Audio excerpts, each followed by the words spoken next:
안녕하세요. 이번 시간에는 전자공학의 기초 중간 정리를 한번 하도록 하겠습니다. 자, 먼저 저항은 아시다시피 면적과 길이에 따라서 저항이 달라집니다. 그래서 물론 이제 물질의 고유 저항이 있습니다. 물질마다 고유 저항이 있는데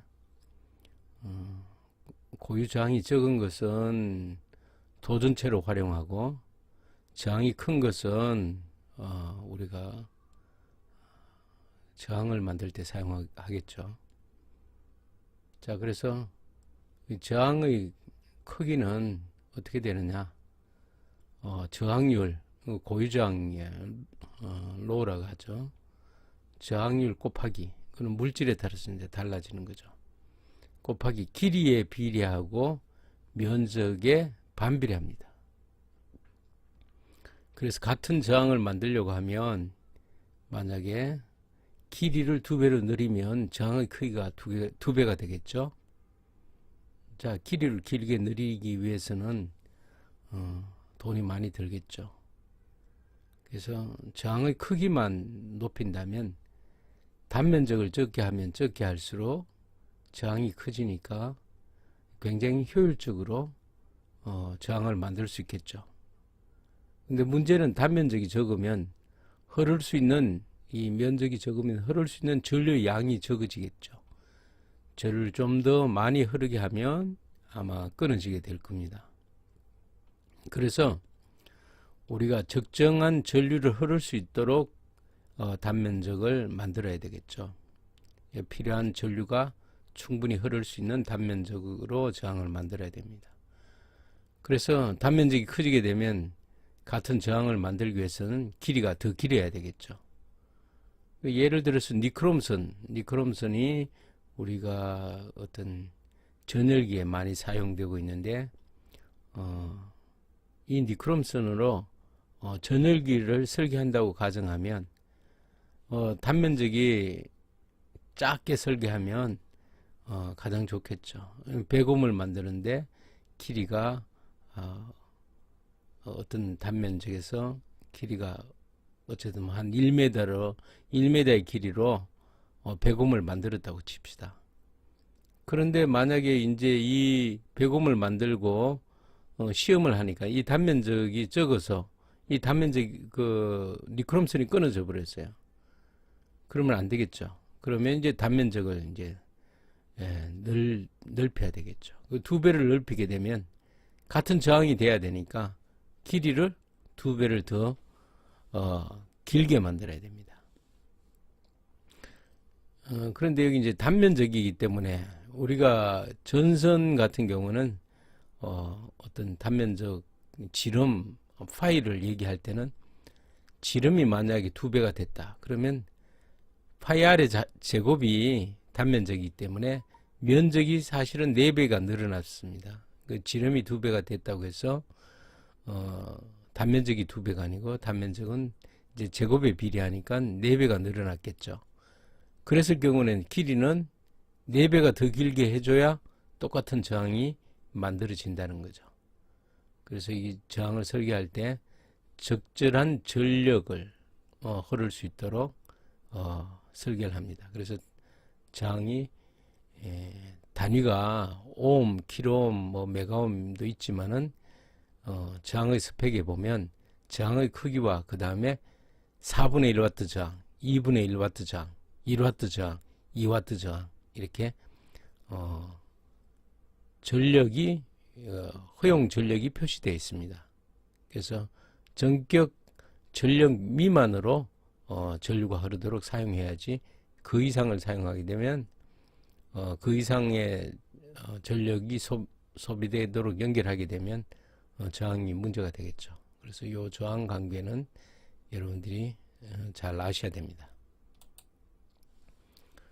그 다음에 우리가 이제 직렬 저항에 대해서 배웠죠. 직렬 저항의 합성 저항은 그냥 더하면 됩니다. 1옴, 2옴, 3옴 더하면 되죠. 그럼 6옴이 되겠죠.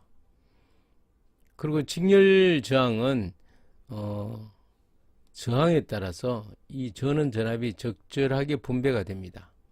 분배가 되는데 어디에 비례하느냐면 저항의 크기에 비례하는 거죠. 그래서 우리가 이제 각 저항에 걸리는 전압을 재고 싶으면, 알고 싶으면 흐르는 전류만 구하면 바로 알 수 있겠죠. 흐르는 전류를 구하기 위해서는 이 회로의 전원 전압과 전체 합성 저항을 알면 되겠죠. 합성 저항은 더하면 6옴이니까 12V에 6옴이 걸리게 되면 2A가 흐르게 되겠죠. 2A. 2A만 알면 여기 흐르는 게 2A니까 여기 1옴의 양단에는 2A 곱하기 옴, V는 IR에서 2A 1옴 하면 2V, 2A 2옴 곱하면 4V, 2A 3옴 곱하면 6V. 이렇게 이제 바로 알 수 있겠죠. 그런데 이제 이 전류를 구하지 말고 바로 구하는 방법은 이 전체 1옴, 2옴, 3옴 합쳐서 6옴에 12V가 걸려있기 때문에 이 6분의 6옴분의 현재 저항 3옴이라면 6분의 3이니까 2분의 1이 되겠죠. 그러니까 12V의 2분의 1이 여기 걸리게 되는 거죠. 2분의 1 곱하기 12V 해서 6V 이렇게. 그 다음에 여기는 6옴 전체가 6옴에 걸려 있는데 2옴에는 어떻게 되느냐, 6분의 2 곱하기 12 이렇게 하면 4V가 나오겠죠. 자, 여기도 마찬가지로 6분의 1 곱하기 12 하면 2V가 되겠죠. 이렇게 각 저항에 걸리는 전압을 저항의 비율로 구할 수도 있고, 뭐 가장 기초적으로 옴의 법칙에서 전체 합성 저항을 구한 다음에 흐르는 전류를 구하게 되면 바로 전류 곱하기 전압으로 이렇게 바로 구할 수도 있다. 자, 그래서 그런 얘기입니다. 그래서 전류를 구하지 않고 바로 구하는 방법. 여기는 2옴, 4옴, 6옴이죠. 그럼 합치면 합성 저항은 12옴이 됩니다. 그럼 12옴 분의 6이 6옴에 걸리겠죠. 곱하기 12 하면 6V가 되겠고, 여기는 12옴 전체 12옴 중에 4옴, 그러니까 3분의 1이 걸리겠죠. 3분의 1 곱하기 12 하게 되면 4V. 여기는 마찬가지로 전체 12옴 중에 2옴 12분의 2 6분의 1 곱하기 12V 하게 되면 2V가 되겠죠. 이렇게 비율로 계산해서 할 수도 있다. 자, 그 다음에 병렬 저항의 합성 저항은 얼마인가 구하려면 2옴, 20옴, 30옴, 60옴 있다면 이 병렬 저항은 바로 이렇게 뭐 더하거나 어떻게 구할 수 없습니다. 그래서 어떻게 구하느냐, 이 병렬 저항에 흐르는 전류를 다 더해서 회로에 해당 전류가 흐를 때 이 전압과 전류의 관계에서 저항을, 합성 저항을 구하게 됩니다.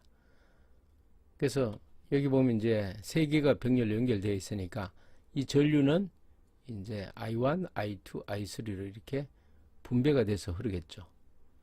그러니까 여기서 이제 전압을 인가해서 전류를 구하게 되면 바로 저항을 계산할 수 있습니다. 그래서 여기 저항을 계산하기 위해서는 이제 몇 가지 조건이 있는데, 이 전압을 1V를 인가해 주는 겁니다. 1V로. 뭐 다른 전압을 인가해 갖고 전류 곱하기 전압으로 저기 R은 I분의 V 이렇게 해서 저항을 구할 수 있지만은 1V를 기준으로 하게 되면 깔끔하게 정리가 됩니다. 자, 전압을 1V를 가했을 때 각 전류를 구해서 더한 다음에 이 1V와 전류 사이에서 우리가 합성저항 R을 계산하는 거죠. 자, 봅시다. 우리가 1V를 인가했을 때의 전류를 이렇게 구할 수 있다면 I1, I2, I3를 구하게 되면 I는 R분의 V니까 1V를 인가하고 이 I가 구해졌다면 R은 I분의 V, V는 1V를 인가했으니까 바로 저 합성저항을 알 수 있겠죠. 그래서 자, 먼저 전류를 구해야 되기 때문에 이 전류를 구하는 게 이제 관건입니다. 그러면 이제 흐르는 전류가 있으면 이 합성 저항을 알 수가 있겠죠. 자, 전류는 R분의 1. 이제 R은 이제 합성 저항이 되겠죠. 그래서 V가 1V이기 때문에 R분의 1만 하면 됩니다. R분의 1은 1V니까 요게 전류가 되겠죠. 근데 우리는 이제 이 R을 모르는 거죠. 이 R을 모르니까 이 R을 이제 계산하는 겁니다. 그래서 I1 같은 경우는 I1에 20옴 양단에 1V가 걸려 있으니까 여기는 I는 R분의 V, R1분의 1이 되겠죠. 여기는 마찬가지로 R2분의 1, R3분의 1 이렇게 되죠. 그래서 이 부분이 이제 전류를 구하는 게 돼요. I1, I2, I3를 구했죠. 그러니까 R은 I분의 V니까 I1, I2, I3분의 V가 되는 거죠. 자, 여기서 이제 공식을 적용하면 R은 여기 I1이죠. R1분의 1V. 여기는 I2, R2분의 1V. 여기 R3분의 1V, I3가 되겠죠. 이게 바로 나오는 겁니다. 여기 위에는 V, 1V니까. 여기 I고, 여기에 V가 되는 거죠. 그래서 실제 이 저항을 대입하면 20분의 1 더하기 30분의 1 더하기 60분의 1분의 1이 되겠죠. 자, 이거 산수를 하게 되면 이제 통분이 돼야 더 할 수 있으니까 60을 기준으로 하면 20분의 1은 60분의 3이 되고 더하기, 자, 여긴 60분의 2네요. 잘못되면 60분의 2입니다. 자, 30분의 1은 60분의 2가 되겠죠. 60으로 하면 60분의 1은 60이 되고, 그럼 더하면 3 더하기 2 더하기 1 하면 이제 60분의 6이 되죠.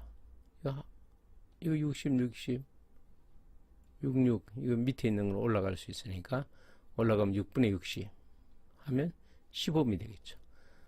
이게 I1, I2, I3를 다 구한 다음에 그것을 역수를 취하면 결과가 나오는 게 20옴, 30옴, 60옴을 세 개를 병렬로 연결하면 10옴 하나 있는 것에 해당되는 전류가 흐른다는 거죠.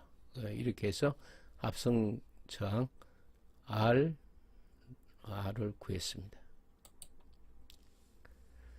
자, 그 다음은 회로의 전류를 측정하는 방법인데, 전류는 이 회로에 얼마가 흐르느냐 측정하려면 바깥에서 측정할 수 있는 것이 아니고 중간에 이 R1 R의 중간을 끊어서 그 사이에 전류계를 연결해야 된다. 직렬로 이렇게 연결해서 전류를 측정할 수 있는 거죠. 그래서 R1, R2가 있으면 여기 R2에 흐르는 전류를 측정하려면 어떻게 하느냐. R1과 R2 사이를 끊어갖고 거기서 플러스 마이너스 단자에 전류계를 연결하고 이렇게 전류계 플러스 마이너스를 연결하면 된다 이거죠. 그래서 만약에 이게 PCB로 기판이 만들어져 있다면 여기 전류를 잴 수 없겠죠. 기판을 자르고 나서 단선시키고 나서 이제 전류계를 연결해야 되는 거죠. 그래서 이런 전류계는 기존 회로에 직렬로 연결하기 때문에 영향을 안 미쳐야 되겠죠. 영향을 뭐 적게 미쳐야 되는데 그러기 위해서는 여기 저항이 있으면 영향이 미쳐지겠죠. 그래서 이 저항이 0옴에 가깝게 작게 그렇게 만들 수 있습니다. 이 전류계를 만약에 병렬로 접속하면 쇼트시키는 거하고 똑같아요. 전류계는 저항이 적기 때문에 쇼트시키는 거하고 똑같다. 다음 전압을 측정하는 방법. 전압은 우리가 어떤 전구에 전압을 잰다면 병렬로 이렇게 연결하면 됩니다. 이게 여기 어떤 보아에 전압을 재려면 병렬로 연결하면 되죠. 그래서 예를 들어서 R2에 전압을 재고 싶다. 그럼 R2에 이렇게 단자를 여기에 접촉해서 이렇게 병렬로 재면 됩니다. 그래서 전압을 잴 때는 기존 회로를 변경시키지 않고 그 회로 자체에서 단자에 전압계를 물리기만 하면 전압을 잴 수 있습니다. 이 전압계는 내부장이 굉장히 큽니다. 내부의 저항이 크기 때문에 여기 병렬로 저항을 달아도 합성 저항이 R2보다 약간은 작게 되겠지만은 크게 차이가 없습니다. 그래서 뭐 보통 회로를 동작을 확인할 때는 동작 중인 그 어떤 회로의 확인을 위해서는 전압기를 사용해야 되겠죠. 전류계는 동작 중에는 절대로 변경 연결할 수 없습니다. 그래서 전원을 끄고 선을 자르고 그 사이에 전류계를 연결하고 이제 동작을 시켜야 전류를 잴 수 있겠죠. 그래서 전압을 측정하기 위해서 결선을 어떻게 해야 되느냐, 전압기를 어떻게 연결해야 되느냐면 이렇게 그릴 수 있어야 됩니다. R2의 전압을 재기 위해서는 어떻게 하느냐, 외부에 이렇게 전압기에 연결만 해주면 되겠죠. 그 다음에 전력. 전력은 전기의 힘인데, 전기의 힘은 전압 곱하기 전류거든요. 전압 곱하기 전류. 그래서 전압 곱하기 전류입니다. 그래서 100V에 3A 흘렀다 그러면 100 곱하기 3 하면 300W가 되겠죠. 100V에 3A. 근데 이제 여기 보면 이 전압이 없고 저항만 있을 경우도 있겠죠. 그럴 때는 어떻게 하느냐? 5A가 흘렀고 4Ω이다. 그러면 전압이 우리가 5, 4, 20이라는 걸 알 수 있죠. 일단 5A 곱하기 V는 IR이니까 5A 곱하기 4Ω 하면 25. 20옴 곱하기 5A. 20V 곱하기 5A 하게 되면 50W 100W가 되겠죠. 근데 이걸 이제 전류기 할 때는 I 제곱 R 이렇게 합니다. 왜냐하면 I 곱하기 V는 IR이니까 I가 두 번 곱해지죠. 그러니까 I 제곱 곱하기 R, 그래서 5의 제곱 곱하기 4 이렇게 해서 구하면 됩니다.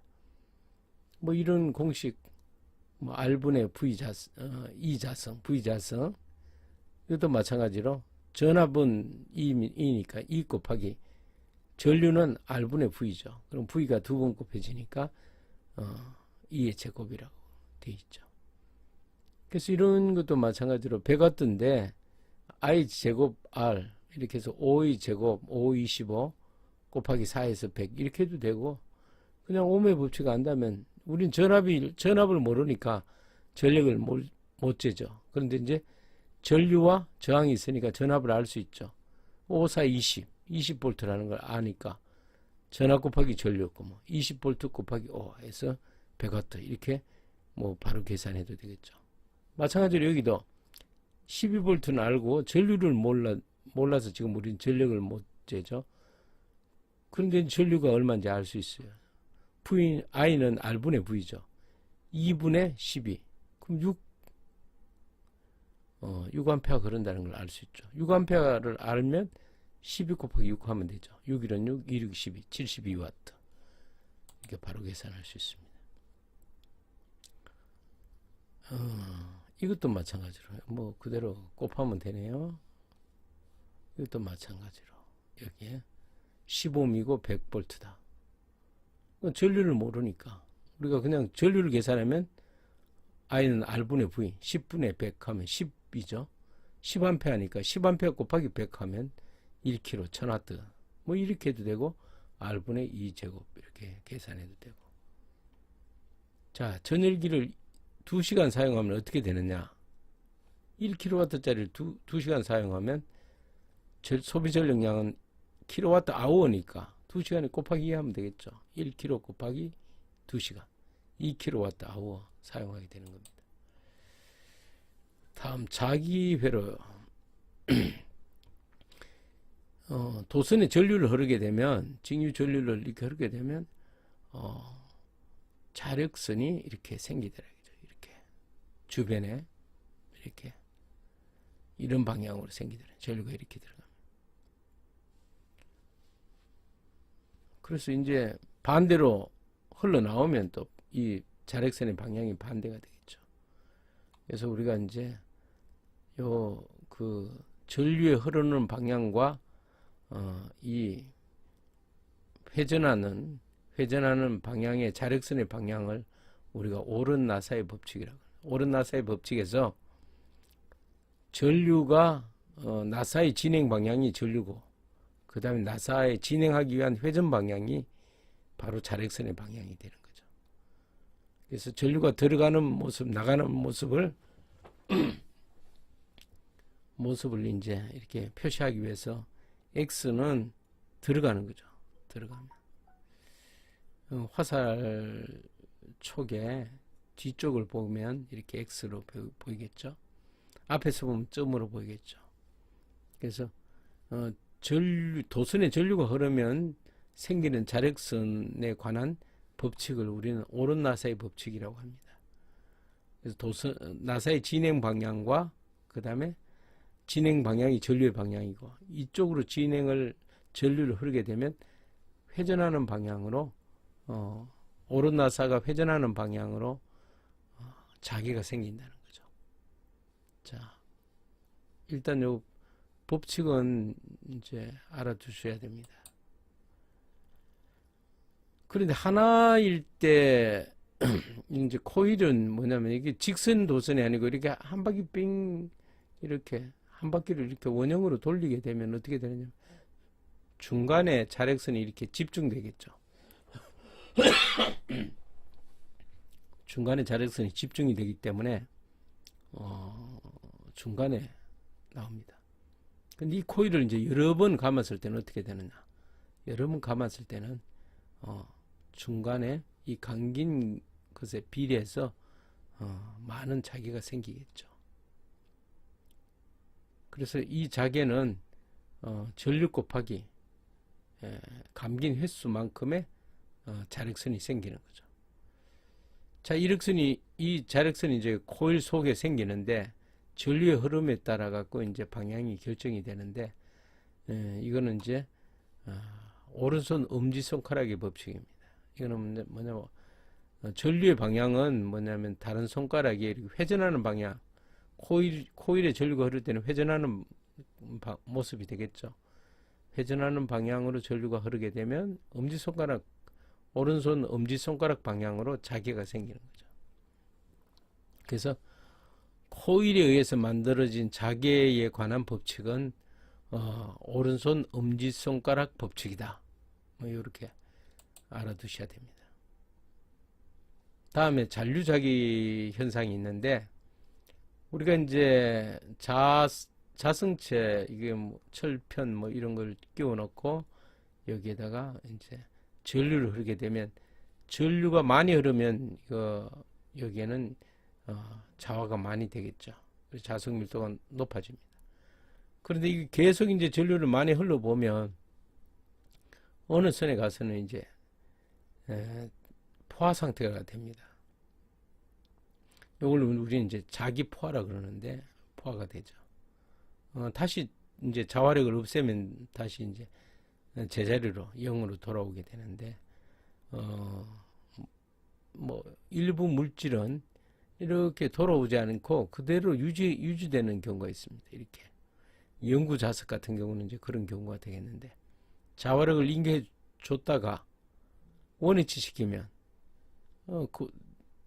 서서히 자석 밀도가 증가했다가 어느 선에서는 포화가 됐다가 다시 자화력을 없애면 다시 원위치해야 되는데 원위치하지 않고 자석 밀도를 그냥 유지하는 겁니다.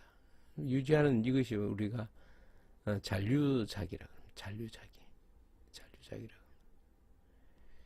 잔류자기라고.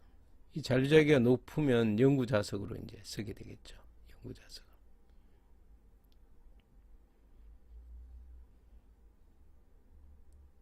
자, 자기를 이렇게 여기서는 여기 이런 현상이 생기는 것을 우리는 이제 잔류자기 현상, 히스테리시스, 자기이력 현상 이렇게 이제 표현합니다. 이 부분도 상식적으로 이제 많이 아셔야 되니까 이 부분도 기억해 두기 바랍니다. 그 다음에 이제 우리가 이제 전동기를 할 때 어떻게 하느냐? 전동기는 뭐냐면 전기로 모타를 회전시키는 거죠. 방법은 뭐냐? 자력선에다가 전류를 흐르게 되면 이 도체가 힘을 받더라는 거죠. 힘을 받더라. 그래서 그 힘의 방향이 어떤 방향이냐? 그래서 여기 이제 왼손 플레밍의 왼손 법칙에서 왼손의 금지 방향이 이렇게 자기의 방향이라고 가정하고 중지 방향이 전류의 방향이라고 가정하면 엄지 손가락 방향으로 힘이 생기더라고요. 그래서 이게 오른손 법칙입니다. 그럼 이 힘을 이용해서 이제 회전을 시키면 되겠죠. 모터를 돌리게 되면. 그래서 자기가 있는 쪽에서 이렇게 도선에 전류를 흐르게 되면 이 도선 자체가 힘을 받게 되는 거죠. 그 이유는 원래 NS 극의 자기에다가 전류가 흐름으로써 생기는 자기에 의해 갖고 두 힘 간에 서로 밀어내거나 당기는 힘이 생기게 되는 거죠. 그렇게 돼서 이렇게 도선 자체가 이제 위로 움직이게 되는 거죠. 자, 오른손 법칙은 뭐냐면 이 거꾸로입니다. 거꾸로 자개가 있는 데서 도체를 강제로 상하로 움직이게 되면 이 도체에 전류가 만들어지더라는 거죠. 전류가 만들어지는 것을 우리는 플레밍의 오른손 법칙인데, 오른손 법칙을 이용해서 이제 발전기를 하는 거죠. 발전기. 자, 플레밍의 왼손 법칙은 전동기에 도체 전류를 흐르게, 자개 속에서 도체 전류를 흐르게 되면 이 도체가 힘을 받아서 움직이게 되는 거죠. 힘을 받으면 그걸 이용해서 전동기를 만드는 것이고, 여기는 뭐냐면 자개 속에다가 도체를 강제적인 힘을 통해서 돌리게 되면 이 도체에 전기가 발생되더라는 거죠. 이것을 이용해서 우리가 발전기를 만들게 되는 거죠. 자, 그리고 또 하나의 법칙이 있는데, 이건 뭐냐면 이제는 그 도체를 코일식으로 감아놓은 도체 속에서 도체는 가만히 있는 겁니다. 가만히 있고 자석을 갖다 대면 어떻게 되느냐? 자석을 집어넣었다 뺐다 하면 어떤 현상이 일어나냐면 이렇게 변화를 줄 때마다 이게 전류가 흐르더라는 거죠. 그래서 코일에 자극하는 자극의 방향에 반대되도록 어떤 자석 밀도의 자석의 변화를 거부하는 방향으로 전류가 흐르게 됩니다.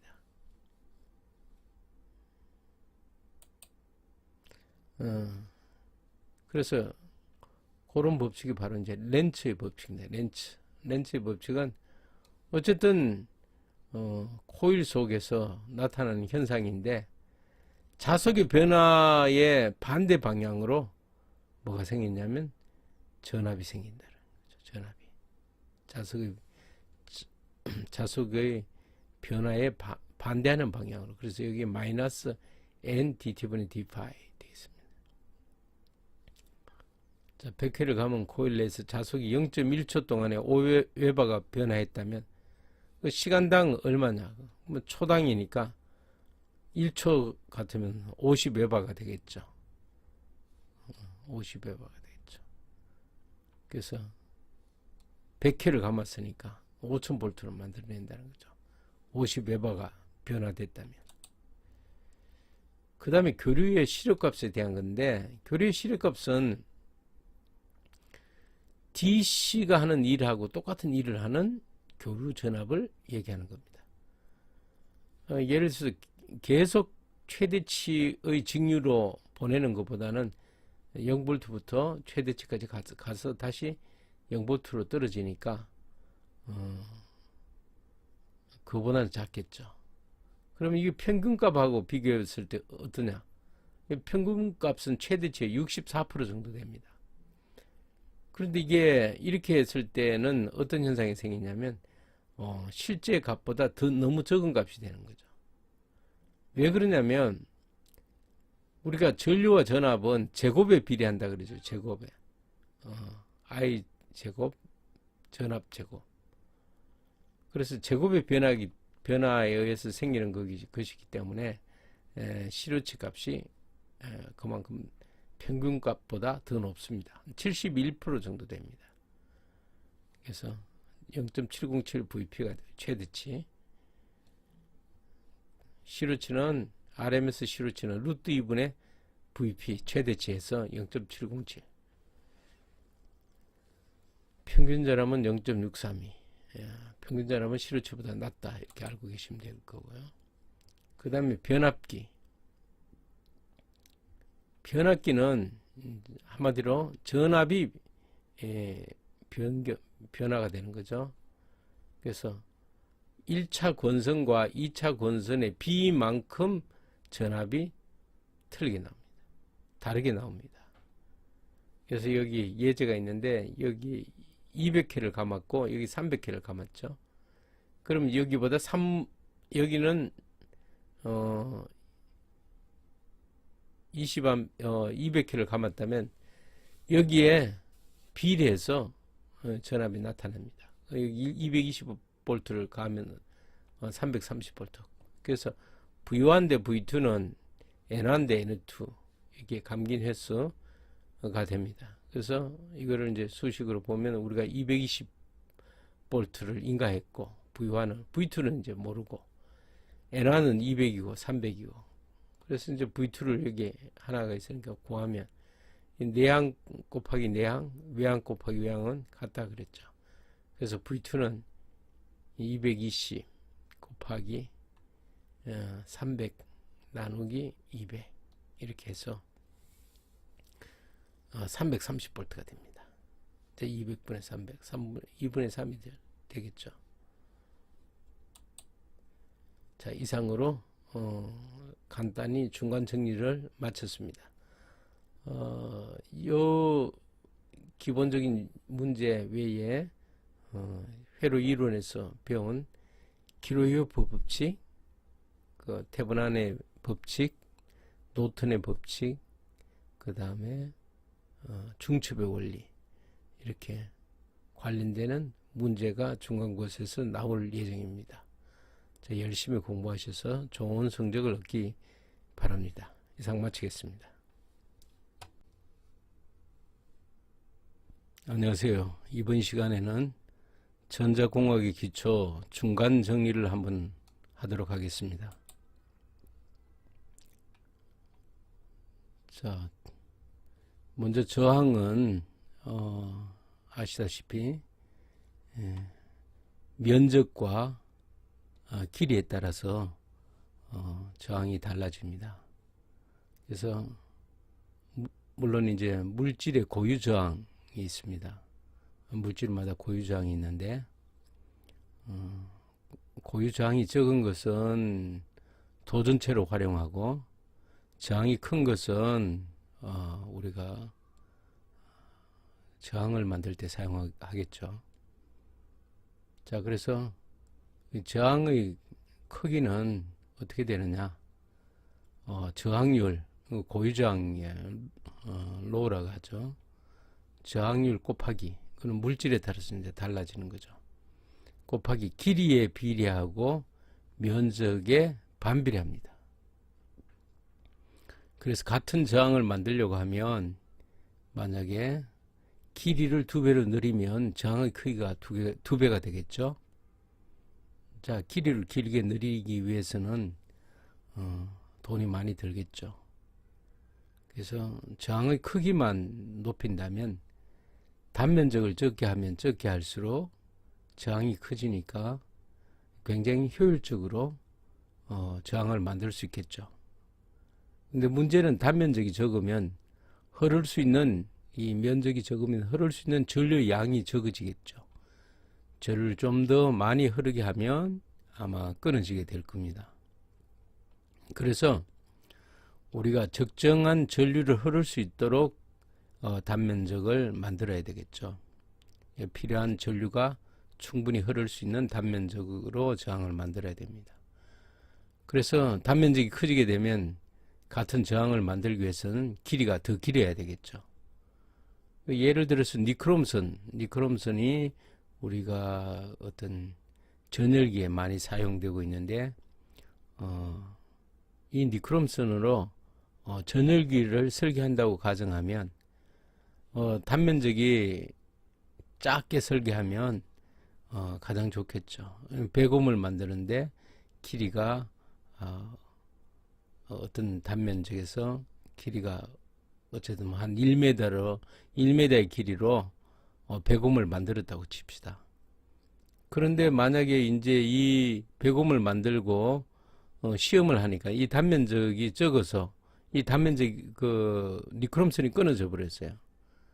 그러면 안 되겠죠. 그러면 이제 단면적을 이제 넓혀야 되겠죠. 그 2배를 넓히게 되면 같은 저항이 돼야 되니까 길이를 2배를 더 길게 만들어야 됩니다. 그런데 여기 이제 단면적이기 때문에 우리가 전선 같은 경우는 어떤 단면적 지름 파이를 얘기할 때는 지름이 만약에 2배가 됐다. 그러면 파이 R의 제곱이 단면적이기 때문에 면적이 사실은 4배가 늘어났습니다. 그 지름이 2배가 됐다고 해서 단면적이 2배가 아니고 단면적은 이제 제곱에 비례하니까 4배가 늘어났겠죠. 그랬을 경우는 길이는 4배가 더 길게 해줘야 똑같은 저항이 만들어진다는 거죠. 그래서 이 저항을 설계할 때 적절한 전력을 흐를 수 있도록 설계를 합니다. 그래서 저항이 단위가 오hm, 킬오hm, 뭐 메가옴도 있지만은 저항의 스펙에 보면 저항의 크기와 그 다음에 4분의 1와트 저항, 2분의 1와트 저항, 1와트 저항, 2와트 저항 이렇게 전력이 허용 전력이 표시되어 있습니다. 그래서 전격 전력 미만으로 전류가 흐르도록 사용해야지 그 이상을 사용하게 되면 그 이상의 전력이 소비되도록 연결하게 되면 저항이 문제가 되겠죠. 그래서 이 저항 관계는 여러분들이 잘 아셔야 됩니다.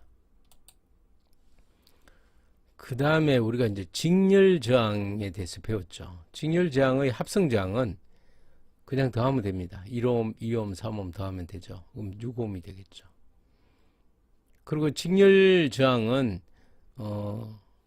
저항에 따라서 이 전원 전압이 적절하게 분배가 됩니다. 분배가 되는데 어디에 비례하느냐면 저항의 크기에 비례하는 거죠. 그래서 우리가 이제 각 저항에 걸리는 전압을 재고 싶으면, 알고 싶으면 흐르는 전류만 구하면 바로 알 수 있겠죠.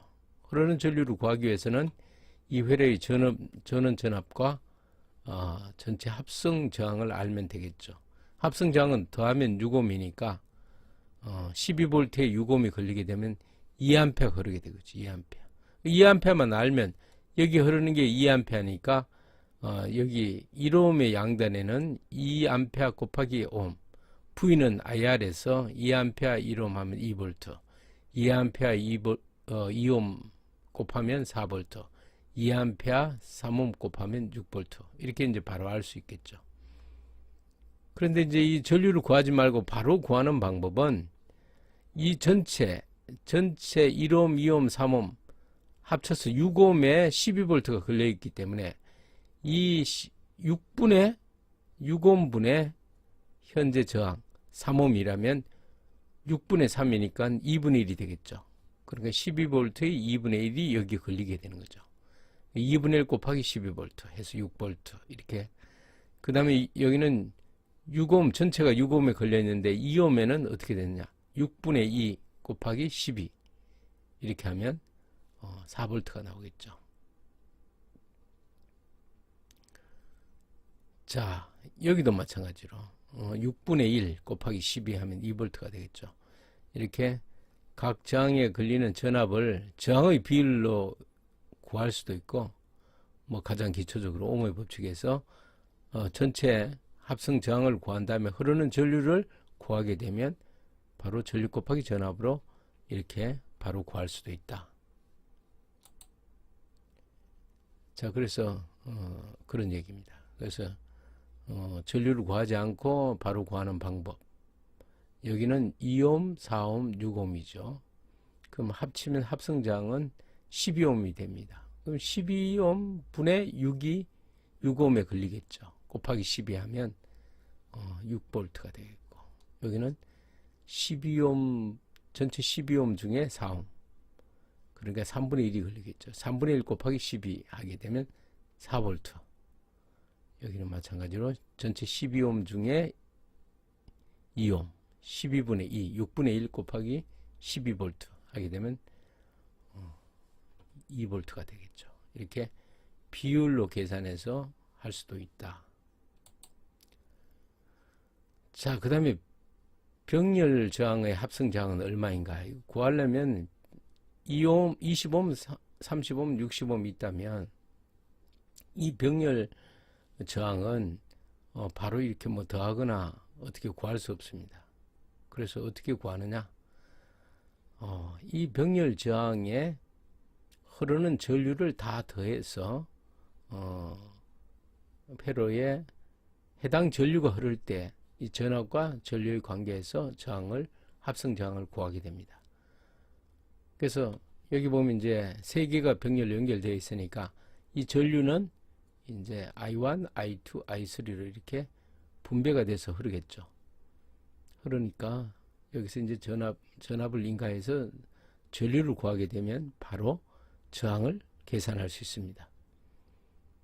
그래서 여기 저항을 계산하기 위해서는 이제 몇 가지 조건이 있는데, 이 전압을 1볼트를 인가해 주는 겁니다. 1볼트로.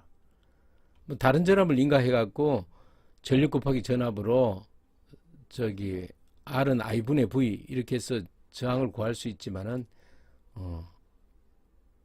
1볼트를 기준으로 하게 되면 깔끔하게 정리가 됩니다. 자, 전압을 1볼트로 가했을 때 각 전류를 구해서 더한 다음에 이 1볼트와 전류 사이에서 우리가 합성저항 R을 계산하는 거죠. 자, 봅시다. 우리가 1볼트를 인가했을 때의 전류를 이렇게 구할 수 있다면 I1, I2, I3를 구하게 되면 I는 R분의 V니까 1볼트를 인가하고 이 I가 구해졌다면 R은 I분의 V, V는 1볼트를 인가했으니까 바로 저 합성저항을 알 수 있겠죠. 그래서 자, 먼저 전류를 구해야 되기 때문에 이 전류를 구하는 게 이제 관건입니다. 그러면 이제 흐르는 전류가 있으면 이 합성 저항을 알 수가 있겠죠. 자, 전류는 R분의 1. 이제 R은 합성 저항이 되겠죠. 그래서 V가 1볼트이기 때문에 R분의 1만 하면 됩니다. R분의 1은 1볼트니까 요게 전류가 되겠죠. 근데 우리는 이제 이 R을 모르는 거죠. 이 R을 모르니까 이 R을 이제 계산하는 겁니다. 그래서 I1 같은 경우는 I1에 20옴 양단에 1볼트가 걸려 있으니까 여기는 I는 R분의 V, R1분의 1이 되겠죠. 여기는 마찬가지로 R2분의 1, R3분의 1 이렇게 되죠. 그래서 이 부분이 이제 전류를 구하는 게 돼요. I1, I2, I3를 구했죠. R은 I분의 V니까 I1, I2, I3 분의 V가 되는 거죠. 자, 여기서 이제 공식을 적용하면 R은 여기 I1이죠. R1분의 1볼트. 여기는 I2, R2분의 1볼트. 여기 R3분의 1볼트, I3가 되겠죠. 이게 바로 나오는 겁니다. 여기 위에는 V, 1볼트니까. 여기 I고, 여기에 V가 되는 거죠. 그래서 실제 이 저항을 대입하면 20분의 1 더하기 30분의 1 더하기 60분의 1분의 1이 되겠죠. 자, 이거 산수를 하게 되면 이제 통분이 돼야 더 할 수 있으니까 60을 기준으로 하면 20분의 1은 60분의 3이 되고 더하기, 자, 여긴 60분의 2네요. 잘못되면 60분의 2입니다. 자, 30분의 1은 60분의 2가 되겠죠. 60으로 하면 60분의 1은 60이 되고, 그럼 더하면 3 더하기 2 더하기 1 하면 이제 60분의 6이 되죠. 이거 60, 66 이거 밑에 있는 건 올라갈 수 있으니까 올라가면 6분의 60 하면 15미 되겠죠. 이게 I1, I2, I3를 다 구한 다음에 그것을 역수를 취하면 결과가 나오는 게 20옴, 30옴, 60옴을 세 개를 병렬로 연결하면 10옴 하나 있는 것에 해당되는 전류가 흐른다는 거죠. 이렇게 해서 합성 저항 R을 구했습니다. 자, 그 다음은 회로의 전류를 측정하는 방법인데, 전류는 이 회로에 얼마가 흐르느냐 측정하려면 바깥에서 측정할 수 있는 것이 아니고 중간에 이 R1 R의 중간을 끊어서 그 사이에 전류계를 연결해야 된다. 직렬로 이렇게 연결해서 전류를 측정할 수 있는 거죠. 그래서 R1, R2가 있으면 여기 R2에 흐르는 전류를 측정하려면 어떻게 하느냐. R1, R2 사이를 끊어갖고 거기서 플러스 마이너스 단자에 전류계를 연결하고 이렇게 전류계 플러스 마이너스를 연결하고 하면 된다 이거죠. 그래서 만약에 이게 PCB로 기판이 만들어져 있다면 여기 전류를 잴 수 없겠죠. 기판을 자르고 나서 단선시키고 나서 이제 전류계를 연결해야 되는 거죠.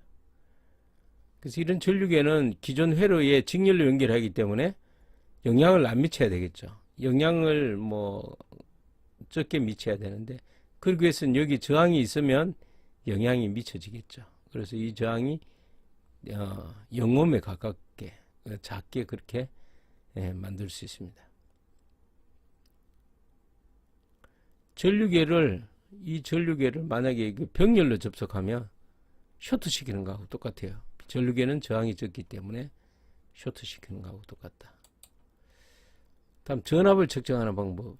전압은 우리가 어떤 전구에 전압을 잰다면 병렬로 이렇게 연결하면 됩니다. 이게 여기 어떤 보아에 전압을 재려면 병렬로 연결하면 되죠. 그래서 예를 들어서 R2에 전압을 재고 싶다. 그러면 R2에 이렇게 단자를 여기에 접촉해서 이렇게 병렬로 재면 됩니다. 그래서 전압을 잴 때는 기존 회로를 변경시키지 않고 그 회로 자체에서 단자에 전압계를 물리기만 하면 전압을 잴 수 있습니다. 이 전압계는 내부 저항이 굉장히 큽니다. 내부의 저항이 크기 때문에 여기 병렬로 저항을 달아도 합성 저항이 R2보다 약간은 작게 되겠지만은 크게 차이가 없습니다. 그래서 뭐 보통 회로를 동작을 확인할 때는 동작 중인 그 어떤 회로의 확인을 위해서는 전압기를 사용해야 되겠죠. 전류계는 동작 중에는 절대로 연결할 수 없습니다. 그래서 전원을 끄고 선을 자르고 그 사이에 전류계를 연결하고 이제 동작을 시켜야 전류를 잴 수 있겠죠. 그래서 전압을 측정하기 위해서 결선을 어떻게 해야 되는데 전압기를 어떻게 연결해야 되느냐면 이렇게 그릴 수 있어야 됩니다. R2의 전압을 재기 위해서는 어떻게 하느냐. 외부에 이렇게 전압기에 연결만 해주면 되겠죠. 그 다음에 전력. 전력은 전기의 힘인데 전기의 힘은 전압 곱하기 전류거든요. 전압 곱하기 전류. 그래서 전압 곱하기 전류입니다. 그래서 100V에 3A 흘렀다 그러면 100 곱하기 3 하면 300W가 되겠죠. 이거 100V에 3A. 근데 이제 여기 보면 이 전압이 없고 저항만 있을 경우도 있겠죠. 그럴 때는 어떻게 하느냐. 5A가 흘렀고 4옴이다. 그러면 전압이 우리가 5, 4, 20이라는 걸 알 수 있죠. 일단 5A 곱하기 V는 IR이니까 5A 곱하기 4옴 하면 25. 25 곱하기 5A. 20V 곱하기 5A 하게 되면 50W 100W가 되겠죠. 근데 이걸 이제 전류기 할 때는 I 제곱 R 이렇게 합니다. 왜냐하면 I 곱하기 V는 IR이니까 I가 두 번 곱해지죠. 그러니까 I 제곱 곱하기 R, 그래서 5의 제곱 곱하기 4 이렇게 해서 구하면 됩니다. 뭐 이런 공식, 뭐 R분의 E자성, V자성, 이것도 마찬가지로 전압은 E니까 E 곱하기 전류는 R분의 V죠. 그럼 V가 두 번 곱해지니까 E의 제곱이라고 되어 있죠. 그래서 이런 것도 마찬가지로 100W인데 I 제곱 R 이렇게 해서 5의 제곱 5, 25 곱하기 4에서 100 이렇게 해도 되고, 그냥 ohm의 법칙 안다면 우린 전압을 모르니까 전력을 못 재죠. 그런데 이제 전류와 저항이 있으니까 전압을 알 수 있죠.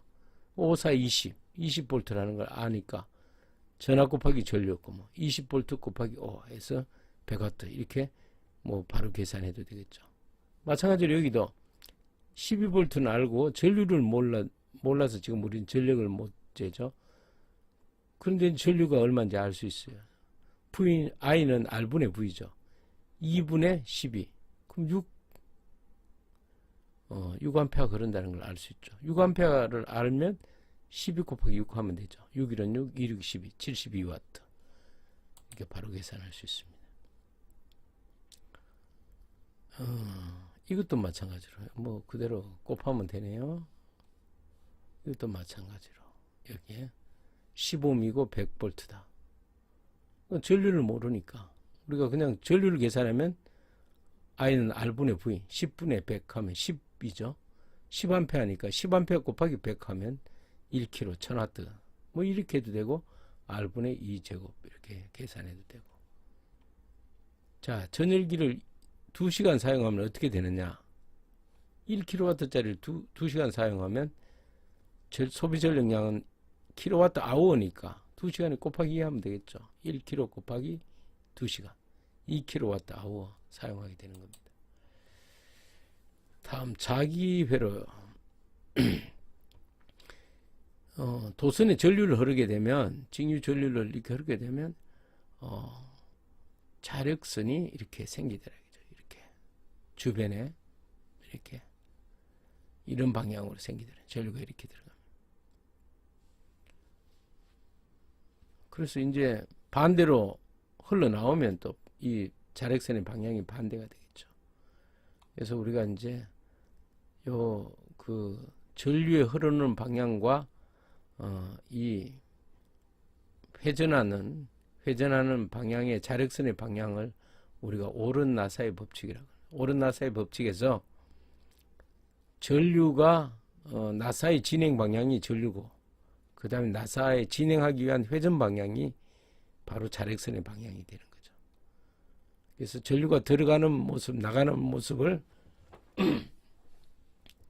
모습을 이제 이렇게 표시하기 위해서 X는 들어가는 거죠. 들어가면 화살 촉의 뒤쪽을 보면 이렇게 X로 보이겠죠. 앞에서 보면 점으로 보이겠죠. 그래서 도선에 전류가 흐르면 생기는 자력선에 관한 법칙을 우리는 오른 나사의 법칙이라고 합니다. 그래서 나사의 진행 방향과 그 다음에 진행 방향이 전류의 방향이고, 이쪽으로 전류를 흐르게 되면 회전하는 방향으로 오른 나사가 회전하는 방향으로 자개가 생긴다는 거죠. 자, 일단 요 법칙은 이제 알아두셔야 됩니다. 그런데 하나일 때 이제 코일은 뭐냐면 이게 직선 도선이 아니고 이렇게 한 바퀴 빙 이렇게 한 바퀴를 이렇게 원형으로 돌리게 되면 어떻게 되느냐, 중간에 자력선이 이렇게 집중되겠죠. 중간에 자력선이 집중이 되기 때문에 중간에 나옵니다.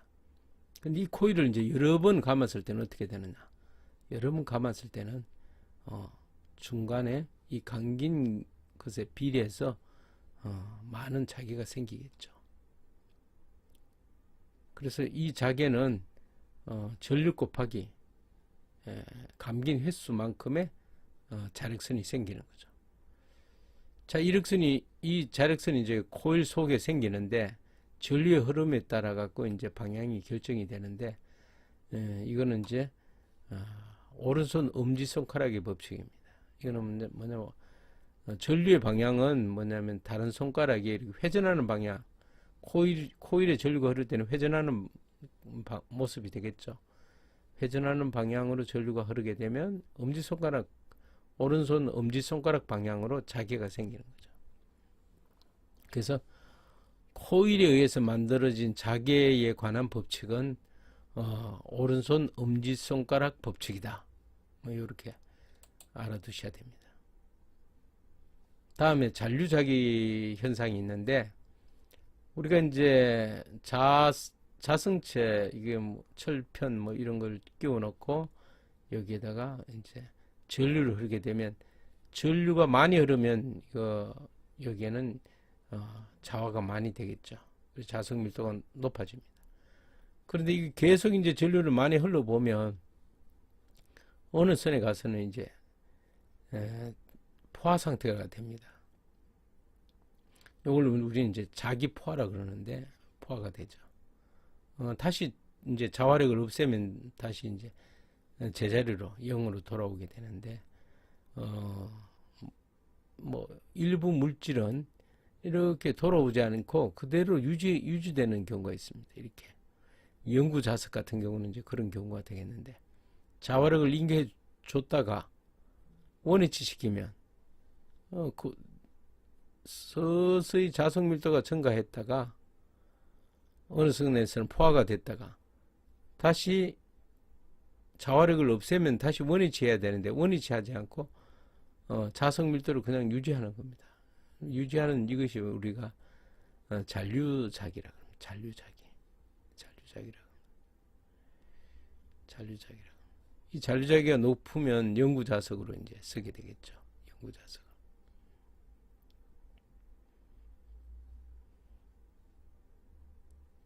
자, 자기를 이렇게 여기서는 여기 요런 현상이 생기는 것을 우리는 이제 잔류자기 현상, 히스테리시스, 자기이력 현상 이렇게 이제 표현합니다. 이 부분도 상식적으로 이제 많이 아셔야 되니까 이 부분도 기억해 두기 바랍니다. 그 다음에 이제 우리가 이제 전동기를 할 때 어떻게 하느냐? 전동기는 뭐냐면 전기로 모터를 회전시키는 거죠. 방법은 뭐냐? 자력선에다가 전류를 흐르게 되면 이 도체가 힘을 받더라는 거죠. 힘을 받더라고요. 그래서 그 힘의 방향이 어떤 방향이냐? 그래서 여기 이제 플레밍의 왼손 법칙에서 왼손의 금지 방향이 이렇게 자개의 방향이라고 가정하고 중지 방향이 전류의 방향이라고 가정하면 엄지 손가락 방향으로 힘이 생기더라고요. 그래서 이게 오른손 법칙입니다. 그럼 이 힘을 이용해서 이제 회전을 시키면 되겠죠. 모터를 돌리게 되면. 그래서 자개가 있는 쪽에서 이렇게 도선에 전류를 흐르게 되면 이 도선 자체가 힘을 받게 되는 거죠. 그 이유는 원래 NS 극의 자개에다가 전류가 흐름으로써 생기는 자개에 의해 갖고 두 힘 간에 서로 밀어내거나 당기는 힘이 생기게 되는 거죠.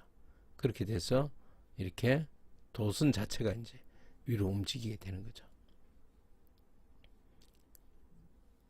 자, 오른손 법칙은 뭐냐면 이 거꾸로입니다. 거꾸로 자개가 있는 데서 도체를 강제로 상하로 움직이게 되면 이 도체에 전류가 만들어지더라는 거죠. 전류가 만들어지는 것을 우리는 플레밍의 오른손 법칙인데, 오른손 법칙을 이용해서 이제 발전기를 하는 거죠. 발전기.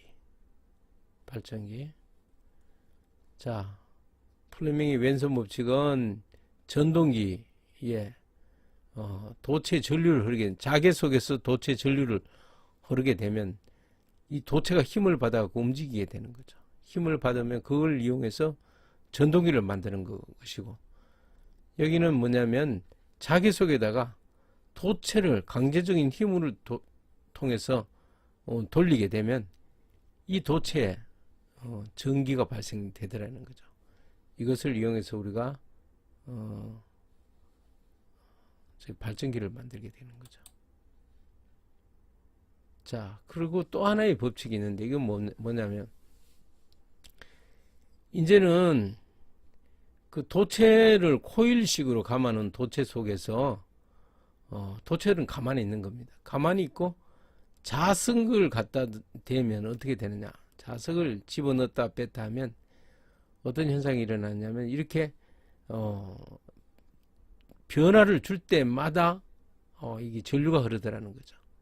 그래서 코일에 자극하는 자극의 방향에 반대되도록 어떤 자석 밀도의 자석의 변화를 거부하는 방향으로 전류가 흐르게 됩니다.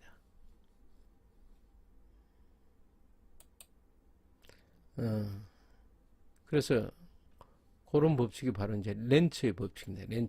렌츠의 법칙은 어쨌든 코일 속에서 나타나는 현상인데, 자석의 변화의 반대 방향으로 뭐가 생기냐면 전압이 생긴다는 거죠. 전압이 자석의 변화에 반대하는 방향으로. 그래서 여기에 마이너스 n dt분의 d파이 되어 있습니다.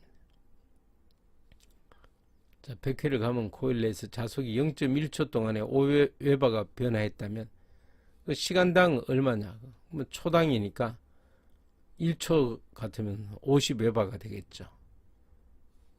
50웨바가 되겠죠. 그래서 100회를 감았으니까 5000볼트를 만들어낸다는 거죠. 50웨바가 변화됐다면. 그 다음에 교류의 시력값에 대한 건데, 교류의 시력값은 DC가 하는 일하고 똑같은 일을 하는 교류 전압을 얘기하는 겁니다. 예를 들어서 계속 최대치의 직류로 보내는 것보다는 0볼트부터 최대치까지 가서 다시 0볼트로 떨어지니까 그거보다는 작겠죠. 그러면 이게 평균값하고 비교했을 때 어떠냐? 평균값은 최대치의 64% 정도 됩니다. 그런데 이게 이렇게 했을 때는 어떤 현상이 생기냐면 실제 값보다 더 너무 적은 값이 되는 거죠. 왜 그러냐면 우리가 전류와 전압은 제곱에 비례한다 그러죠. 제곱에 I 제곱 전압 제곱. 그래서 제곱의 변화에 의해서 생기는 것이기 때문에 시로치 값이 그만큼 평균값보다 더 높습니다. 71% 정도 됩니다. 그래서 0.707VP가 최대치. 시로치는 RMS 시로치는 루트 2분의 VP 최대치에서 0.707. 평균 전압은 0.632. 평균 전압은 시로치보다 낮다 이렇게 알고 계시면 될 거고요. 그 다음에 변압기. 변압기는 한마디로 전압이 변화가 되는 거죠. 그래서 1차 권선과 2차 권선의 비만큼 전압이 틀리게 나옵니다. 다르게 나옵니다. 그래서 여기 예제가 있는데 여기 200회를 감았고 여기 300회를 감았죠. 그럼 여기보다 여기는 200회를 감았다면 여기에 비례해서 전압이 나타납니다. 여기 220볼트를 가면 330볼트. 그래서 V1 대 V2는 N1 대 N2 이게 감긴 횟수가 됩니다. 그래서 이거를 이제 수식으로 보면 우리가 220볼트를 인가했고 V2는 이제 모르고 N1은 200이고 300이고 그래서 이제 V2를 여기 하나가 있으니까 구하면 내항 곱하기 내항, 외항 곱하기 외항은 같다 그랬죠. 그래서 V2는 220 곱하기 300 나누기 200 이렇게 해서 330V가 됩니다. 200분의 300, 2분의 3이 되겠죠. 자, 이상으로 간단히 중간 정리를 마쳤습니다. 요 기본적인 문제 외에 회로 이론에서 배운 기로이오프 법칙, 그 테브난의 법칙, 노튼의 법칙, 그 다음에 중첩의 원리, 이렇게 관련되는 문제가 중간고사에서 나올 예정입니다. 자, 열심히 공부하셔서 좋은 성적을 얻기 바랍니다. 이상 마치겠습니다.